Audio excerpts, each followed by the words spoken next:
Today we're going to talk a little bit about the Challenger rocket launched from NASA that ended up exploding and causing tragic loss of several human lives.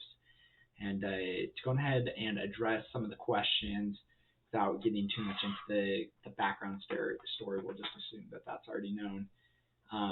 In terms of what NASA could have done differently, 100%, I think it's easy to point a finger and say and talk as if NASA is a single individual that's kind of all knowing of everything that's happening within the organization.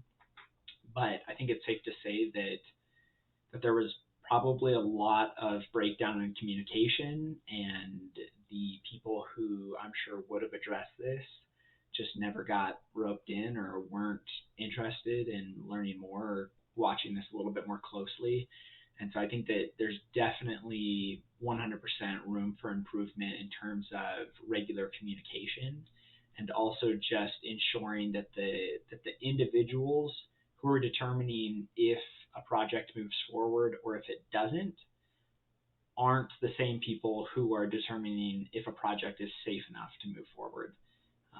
Because as quoted, when Roger Boisjoli, I'm going to assume that's how his name's pronounced, brought up the concern, they were mentioned that the feedback that he got, the rebuttal was, we can't wait until April, so we got to go now.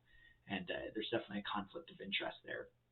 In terms of Rogers' actions and if I think that there's anything that could have been done differently, given the information that I understand, I don't think that there was anything that he should have or could have done differently. It sounds like he did an excellent job. He's quoted as saying that he fought like hell to ensure that project didn't move forward and that it would be postponed due to some of the rubber seals and their properties just given cold weather. And I'm just going to trust what he said, that he did fight for it to not move forward, and it sounds like he did.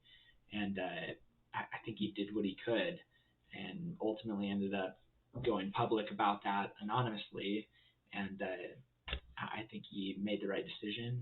I think that was valiant of him to see through hitting deadlines to really prioritize human life. In terms of us as students in the engineering program, I think we really owe it to our organizations to be honest, especially when it involves the value of human life. Anyway, I think Roger did a great job, makes a good example. That's all.